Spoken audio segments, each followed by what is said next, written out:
our school was working toward a growth path, and we were all excited, energetic, and when the news finally hit that this was going to be a reality, it hit hard. It hit hard. They play. We play all The students ask all the time, you know, what school are you going to be at? Because whatever school you're going to be at, I want to go. They love their teachers here. They love their peers here. And a lot of them are a little anxious about going to a new place and not knowing any of the teachers and not knowing any of the students. This is how charter schools are supposed to work. You get a charter, that's your chance. You blow your chance, you lose your charter.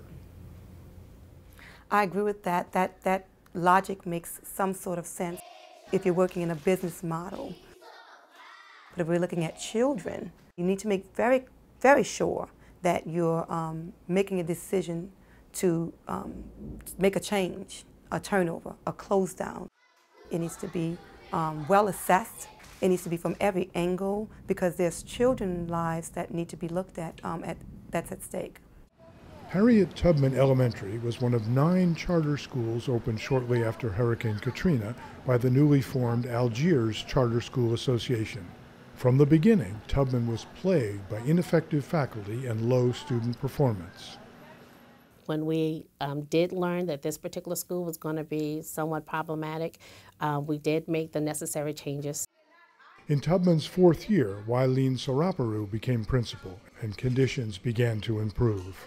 You could see this was a school that had already begun that process of getting on a new track. So the last thing you want is, now that you're getting some stability in the school, to change it for the sake of changing it.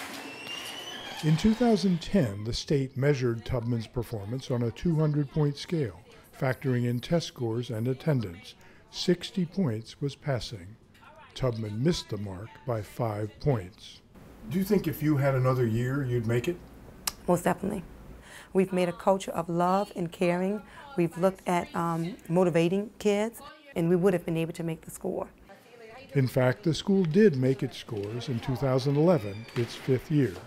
But by then, it was too late.